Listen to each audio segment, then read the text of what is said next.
from the heart of Dubai, where tomorrow is being built today, to the world. Welcome to the CTO Show with Mehmet. Here, we redefine technology and reimagine possibilities.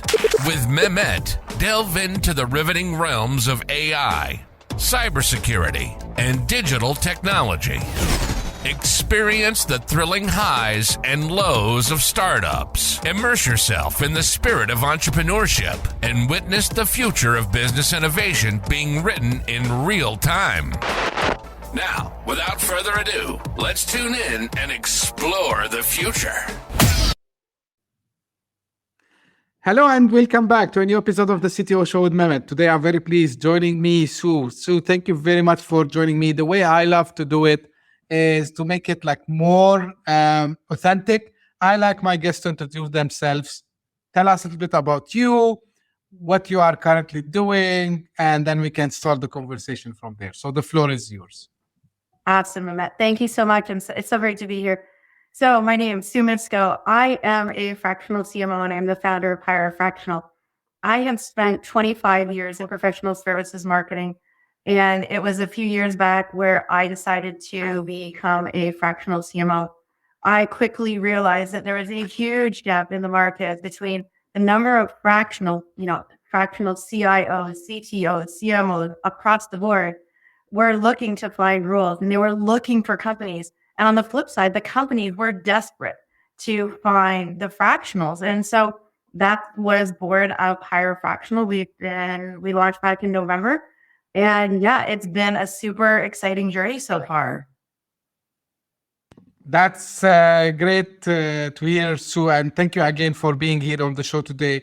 So, let's start from defining, what means a fractional talent, whatever it is. Like, is it fractional CMO, fractional CTO? And now we are seeing it like this more and more. So if you can explain to us what a fractional talent in general means for those who might not be familiar with the concept. Exactly. So a fractional executive is somebody who embodies three things. First of all, they sit in the C-suite. They provide leadership to the C-suite executives. So that is both up into the C-suite as well as to the team that they're leading, regardless of the function that they're in. They provide strategy. They're responsible for building a strategy and that go-to-market strategy, regardless of function. And lastly, they're on point for results. They are the person who is, like I said, part of that C-suite. So they are embedded in the organization. And so a fractional executive can be across all the C-suite functions, CEO, CIO, CFO, CTO. What makes a fractional different from someone who is a consultant, from someone who is part-time, from someone who is just straight outsourced, is the level of engagement. This person as a fractional, they are to come into the organization. And like I said, they sit in the C-suite. And so they are truly invested in the results that they are on point, that their strategy that they're building is on point for delivery. And that is really what truly differentiates a fractional from a consultant who will come in, build a strategy, and then hand it over to the team, and then the team's on point for implementing that. With a fractional, the fractional is on point for leading that implementation, is on point for the result, and is on point for the success of the growth of the organization. That's a great explanation, Sue, actually.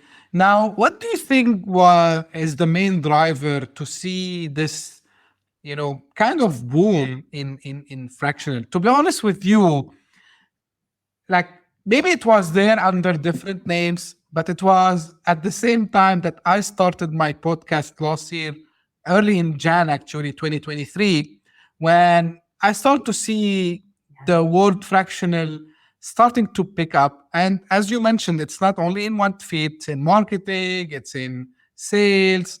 So what is, the main driver to see this shift in the market and the need for the fractional model? So, Mehmet, there are many different drivers. So if you look on the company side, so if you look at where we're at, small business owners, they can no longer afford to retire. right? Interest rates are up, cost of living is up, inflation is up. And if you also look, the amount of VC dollars is down. And in 2022, public fintechs, as an example, lost more than 70% of their valuation. So it's leaving small businesses right now in a bind. And they can't afford the high recruiting costs. They can't afford a full-time person. So what's happening is that they need an alternative.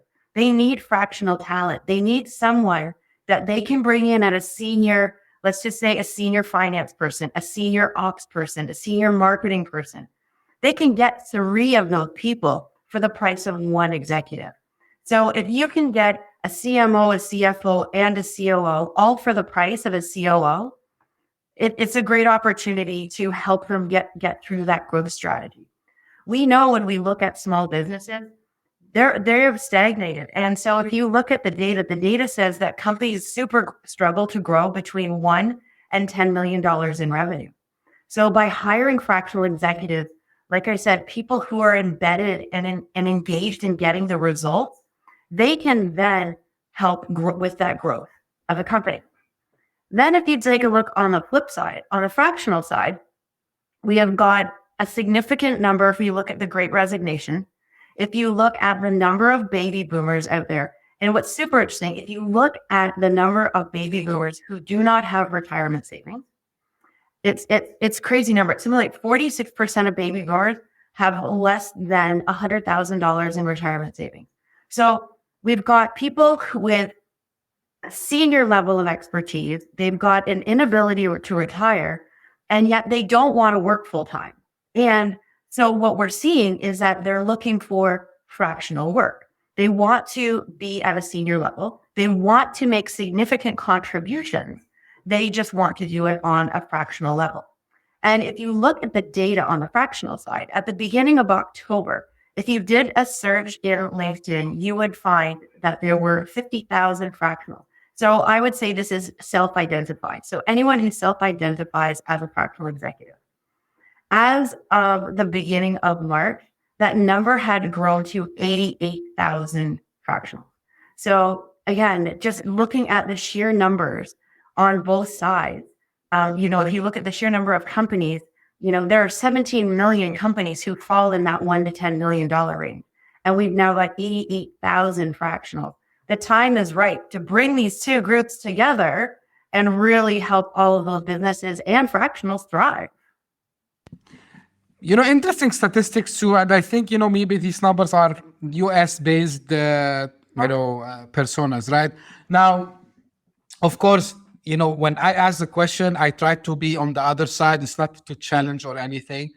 But I think maybe I had this discussion with someone a few weeks ago when we were discussing the fractional model, and it was mainly from CTO perspective, more into technical stuff, but it can apply to anything. So the question that arises is, okay, I understand the benefit. Me as a startup or small business, I cannot afford the full time, but this person is going to be working with other entities and there might arise some conflict of interest.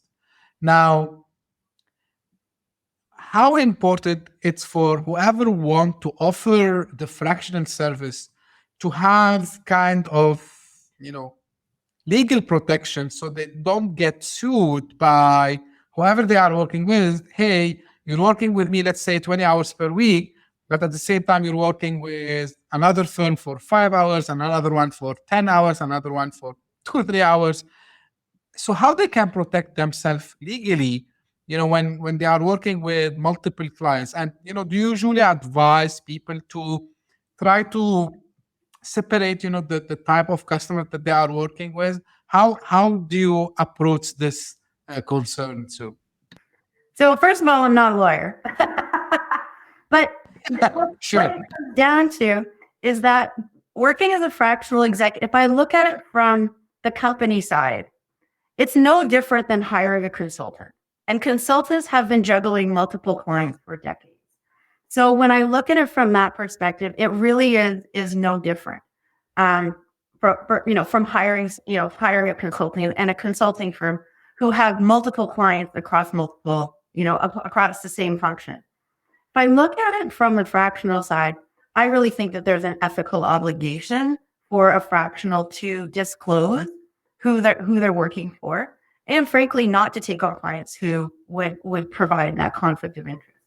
If I am the small business or startup looking to take on a client, I would absolutely ask for that disclosure, and I would ask them to sign something. Again, I'm not a lawyer, but something along the lines of a non-compete that says that they are not working with any competitive clients. But on the flip side to that, Mehmet, where there is a huge benefit here is that maybe they're not working for the same client in the same industry, but they're working, as you say, in the CTO space on a project that is similar but non-competitive. They're able to bring a significant number of insights and benefits and best practices. So if you're working as a full-time employee, you're in an organization and you're working on one set of, one project or one set of projects within the organization, you have one lens that you're looking through.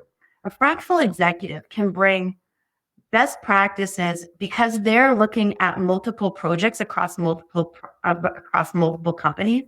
And that is a huge benefit for those small organizations because they're getting a much broader view of the world than what they would have gotten if they had just hired one person.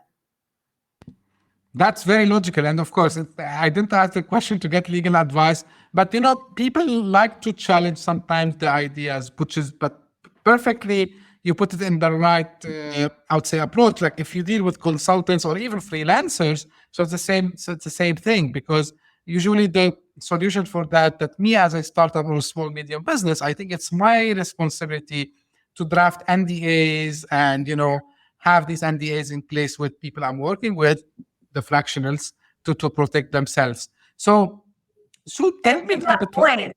I'd even suggest as a fractional myself, I do fractional work.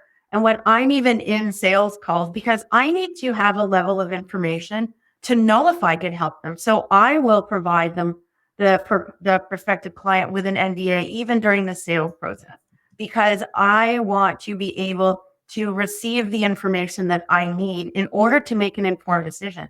How do I know if I can help someone? How do I know if I can provide them value and an added service if I don't have a deep enough understanding of their organization?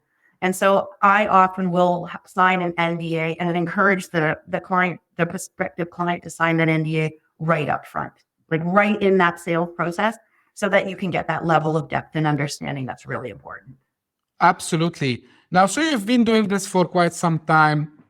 Like if we want to put some, ranking, like which type of fractionals are the most demanded? Is it like the ones who are more related to sales and marketing? Are they the ones related to technology? Like, what are you seeing? Because I know you are very close to this domain. So I want to like a little bit also, let the audience know what are the priorities usually comes when hiring these fractionals.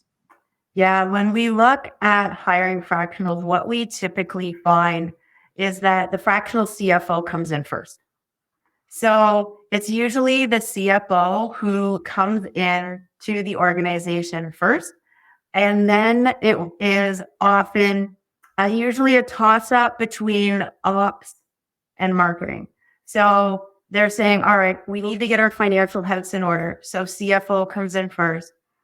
Then they're saying, all right, we need to get sales and marketing, or we need to get our operations in place. And so that often depends on the type of organization. Now, that being said, this is because these are generally technology companies that I'm basing. So they have got the CIO and the CTO in place, right? They've got that tech person already in place. So if that's, if, for example, we're talking about tech specifically, it is the CFO, and then either the COO or the CMO, and then followed by the CHRO is often the hierarchy of how that comes in. Yeah, that's logical because they need to keep the books in place first. So this is when the CFO might be the first. I mean, the fractional CFO might be the first hire, I would say, which is logical. And then, the rest of the functions. Now, what is the threshold after which, so let's say everything is going fine, all going good, and now they are scaling. So at what stage do you advise them to stop hiring fractionals and go back to hire full-timers? So again, that's going to be on a case by case basis, right? When we look at it, it's one of these, it's one of these things where it really is going to be on, on an individual basis, right? Because I've seen organizations who hire fractionals and they're at 10 million and they're running on fractional, right? So I've seen organizations who are, smaller than that, but running, they're then starting to have, more full time. I think it really depends on the type of business. If I'm going to be honest with you, when we look at, like we said, we look at the hierarchy, it just really comes down to, it's really going to come down to the type of business when I look at it and what their growth priorities are. Because let me give you an example.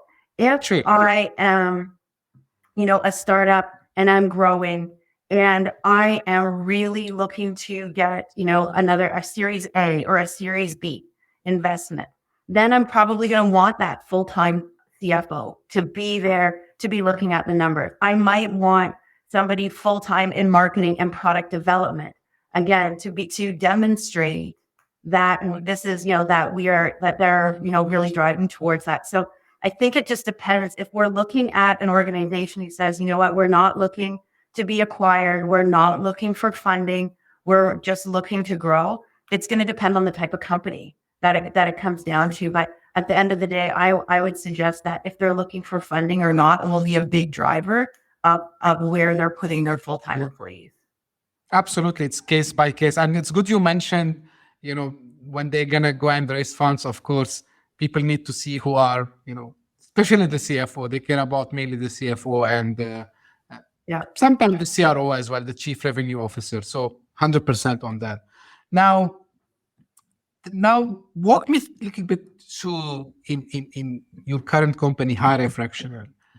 So how that differs from a traditional talent sourcing firm? Like, is the process similar? Is there like some other ways you do? And I'm sure like also because you've been doing this and you bootstrapped actually your company. So I'm sure like you've seen it all and you faced some challenges. So walk me through a little bit the process. So if I come to you today, is it the same thing as if I go today to a any talent firm that they have bunch of talents and they do talent hunting? Like, what are the differences here? And tell me a little bit more about the challenges and the lessons that you have acquired down the road. Yeah, of course. So no, Hire A Fractional is different. It is a very different model because we recognize, as we talked about earlier on, the challenges are that these small businesses are struggling to grow. They don't have the resources to go to a large talent organization. So if you take somebody like a Corn Ferry or, a Michael Page, they are, they're going to charge you a significant amount of money. So we set up Hire A Fractional to be a matching service. So it is more like, think like Airbnb, think Uber. So a company will come to us. They to list their job for free. We are not charging the company at all. And there's no upsells, like there's no gimmicks. It's not like, oh yeah, here's a free plan. And then there's all these paid add-ons. That's not the way this works. They come, they can build an account, they post their job for free. They get full access into the database of fractionals. And then on the flip side, the fractionals see the jobs that get posted. And so the fractionals can join the database for a low monthly fee. And so that is our finance model that says, the fractionals can come and be part of this. And then, like I said, they pay a low monthly fee. But we recognize that these organizations, need these fractionals. They need them desperately to grow, but yet they couldn't afford to post their jobs anywhere. And so what we wanted to do was create a place where they could post their jobs for free. And so this is a very different and unique model that no one is using out there right now, which really makes that a big differentiator for us. That's amazing. And, I like, the differentiation and the traditional model, which is, I think maybe this is what's leading you to the success. One other thing that, while preparing to the episode, I noticed you've done, and I'm curious to know, like, how was first their reaction and how it benefited you, actually. I know, like, you had done some strategic partnerships with the industry giants, like Deloitte and Accenture. So, how did they see it from, because these big fours, they were, any big company, they have set up models and usually, they say, okay, things are working the way it's working today. So how did they accept, what you propose? I mean, the partnership that you have done and how it benefited you in your company? So what it comes down to at the end of the day, all organizations, whether you're, an Accenture, doing, what are they at these days, like $45 billion in revenue, there are immense cost pressures on every organization these days. And so they're looking for alternatives. They're looking for places where they can go to find the right talent that they need in order to grow their business. And so, whether you're a large organization like Accenture or Deloitte, or you're a smaller organization, you're a $1 million bootstrap startup, it doesn't matter. They're going to be getting access to that same level of talent. And so the fact that they can put that job in there, it's low risk. In fact, it's no risk. There is no risk for a company to come and put their job in the database and see what they can find. They get full access. So not only can fractionals apply, there is the ability for our companies they can search the database. They can go in, they can do a full search and say, hey, I'm looking for a CIO in the US that's B2B and technology focused. Like there's a number of filters that they can put on this. And then they can do a direct outreach to that fractional. And so they can go ahead, they can go into the database, they can post their job, and then they can do a search. And if there's people that they are interested in speaking with, they can then do the direct outreach. And again, that's all at no cost to them. So that is the biggest benefit to them, is that they can come in and they can explore and they can find what they need for no cost. So like I said, whether you're a large organization or a small organization, the price is the same. Yeah, that's good to know also, Sue. Out of curiosity, have you seen any case where the fractional at any part of the business done so much good in what he or she's doing, and they get later on called by the business owners or the founders, like, you know what, you've done such a great job, we want you full time. Have you seen such cases, Sue? Absolutely. And so, I mean, and I'll be honest with you, it's happened to me personally. And so when you're a fractional, there are some fractionals who become fractional because they say, all right, I've been laid off from my job, or I want to exit the workplace for a while. Or as a senior leader, maybe you're part of the sandwich generation and you're saying, all right, I've got, teenage kids who need me to still drive them to volleyball, soccer, piano, but I've also got aging parents and I don't have capacity for a full-time job anymore. I want to be fractional. Then, take 10 years on out of that, the kids are now maybe in university, the parent situation has potentially changed. They may have more space. So if they've been working fractionally and then their home life and their personal situation has changed, often those people, if they get offered full time, they might take it. And so again, I think it would come down to somebody's personal situation. But generally what I see is that if somebody is fractional, what they're valuing in being fractional is working in multiple organizations and having multiple jobs. And why that's important to them is that they like the variety. They like that they're doing strategy and leadership work. And they like that they're working in organizations where they're getting results. But they also very much value that cross-pollination, bringing best practices and ideas from one organization into another is really important to them. And I often find that once you become fractional and you get a taste of having multiple clients and the ability to really have that hive mind and bring that shared thinking into organizations, they generally want to stay fractional. But yes, I have seen cases where it's just the right time of life for someone to become full-time again.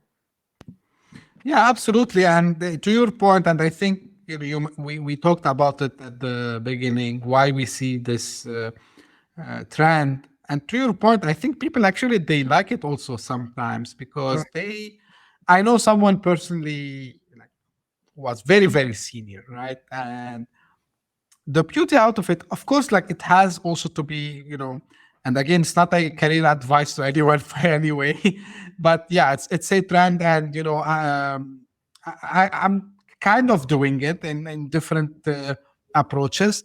So one rewarding part is, and that gentleman who was doing it, telling me that I don't have to be under the pressure of one company because I'm fractional, right? So I'm kind of a consultant, but at the same time, I'm doing it into a leadership style. So it's kind more of coaching plus giving insights, sharing the experience, managing the team, but not into the day-to-day activity. It's like much more on a high level, checking out on them. And to your point also, Sue, like, do they need actually to go back? So I asked a couple of people who do this today, and they tell me, no, we prefer to keep doing this on the long term, although they received also some offers to become full-timers, which is like interesting, I would say. Now, but you make a good point about the team. And a big part of what you're doing as a fractional is that you're building a team. It's not just about the day-to-day management, but it's about building the team because you're growing an organization, right? Fractional executives are typically coming into growing organizations. And in order for an organization to grow, you need to put the foundations in place. So I look at it from a marketing strategy perspective. I need to put the process in place. I need to put the strategy in place, and I need to put the people in place in order to grow that organization. Because again, as a fractional executive, I'm there on a finite timeline. I'm not looking to be there long term. I'm looking to build something that is sustainable so that I can exit. And I think that's also important because it's about building that team. It's about building the strategy, but it's about building something sustainable so that at some point you can exit. And to your point, you can do the succession planning so that you're finding your replacement. So in some cases, I've gone in and I've built the team under the expectation that I also need to hire the full-time CMO. So build the team, build the strategy, bring the CMO in, train that person so that I can exit. Yeah, actually, another trend which I start to see. So when these fractions come, again, at every level, I mean, whether operations, finance, technology. So when they are offered later on, so they say, okay, we know that you don't want a full-time job, but we're going to give you an advisor role, kind of. So even sometimes they are given equities, if they are like an early stage startups, they just say, we want you to be our advisor, right? So we want to make sure you keep giving us, even if your term as a fractional finish, but we want you to be part of the team without being full-time. I've seen also this in some situations, which is great, right? Because again, it's good for the startup, it's good for the fractional, so everyone win, as we say. Now, you touched a lot about marketing. I know you do the fractional CMO, and I'm gonna ask you like maybe a marketing question more than a fractional question. So with the experience you have today, and I'm asking this from startup perspective. Today, I just had a discussion with a founder, and we were talking about marketing mainly. Now, in marketing, there's a lot of debate about what's the future would be. Like, is it gonna be just, as we were doing before, relying on more outreach approach? Are we going to see more like content approach? I'm talking in the B2B space, to be specific, okay? Not in the B2C space, the B2B, because it's where I focus honestly more when I talk to founders. Or are we going to see more what we are seeing, today it's about the brand awareness and personal branding. So from your experience in that domain, if you can give hints to startup founders today, where are the areas that they should be focusing on? And of course, they need to search a fractional who understand this as well. So this is why I asked this question in this way. Yeah. So as a startup, so if I was to come into a startup, I would really look at what are their foundations. So it's, it's the old analogy of building a house. So there are certain foundations you need to have in place. You need to have a CRM. You have to have a way of capturing your customers. You have to understand the customer journey, and you have to have a way of nurturing those customers. So once they're in your world, you have to have a way. So that's number one in terms of foundation. Number two, you touched on it, which is brand. You need to have a good, you need to build your brand awareness. You need to have a clear definition of your niche. You need to have a clear understanding of who your target customer is. You need to know what geographies and where they sit. And then you need to have a clear understanding of what their pain points are. And so that is really that second foundation around brand. It's not just about creating the awareness, but it's really understanding and having a clear idea of who they are, where they live, and what is keeping them up at night, and what are their biggest pain points. Only then, once you have those two pieces in place, then you can start saying, all right, what am I going to do on what we call inbound? So that is your brand awareness. That is your content generation. That is referrals. That is the founder going out and making a name for themselves. And that's everything we need to look at on the inbound side. And then we need to look at the outbound side to say, all right, so what are we going to do to actively bring people in? And so is that cold email outreach? Is that LinkedIn outreach? What does that cold? Is it partnerships? Is it associations? Is it other people's audiences? What are we doing on the outbound to bring those leads in? Because at the end of the day, it's all about lead generation and lead tracking. And if you don't have a way to put a lead tracking in place, which, as I said, first off is your CRM, you need to have a CRM in place. And it doesn't have to be expensive, right? There are very, very affordable CRMs out there that founders can put in place. But if we don't have that tracking, because the number one thing we have to do is track leads. We have to be able to track the number of leads that are coming to the organization. We have to be able to attract, we have to understand how that turns into an MQL, how that turns into an SQL, how we translate, how do we go from inquiry to opportunity to close? And then once we're there, we need to put that whole set of metrics in place. We need to understand the KPIs. What are we tracking? What is our close rate? What is our churn rate? What is our lifetime value? So having those metrics is absolutely critical. So you say, what's important in marketing these days? One is the foundation, making sure you've got that CRM. Two, your brand messaging, your customer journey, your niche, your audience. And then, then it's inbound in terms of content generation and brand awareness. It's outbound in terms of, cold LinkedIn, cold email. And then it's all about putting that lead scoring, lead tracking in place so that we can track everything right from inquiry to close sale to churn to lifetime value. Absolutely. If you want to put kind of final tips and suggestions for anyone who's out there, maybe listening to us today, maybe one or multiple founders listening to us today, and they want to start their journey in hiring fractionals. Right. So what advice you would give them?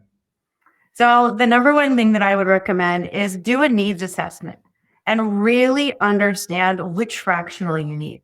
Everybody says, I need leads, I need to grow my business.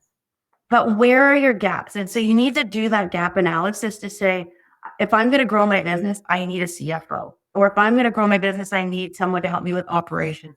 Or if I'm going to grow my business, I need that marketing person because I really just do need lead generation. I have product market fit. I have all of these other pieces in place. So the number one thing that I would recommend to a founder or to anyone who's considering to hire a fractional, I would say do that needs assessment, do that gap analysis to figure out which is the right first hire for them. That's great to hear, Sue, actually, and thank you for sharing this. It's very valuable. As we are coming to an end, tell me where people can get in touch with you and find more about Hire A Fractional. Yeah, so come to the website, hirefractional.com. Easy branding. And for me, just reach out to me on LinkedIn, Mysko on LinkedIn, and I would absolutely love to connect with you.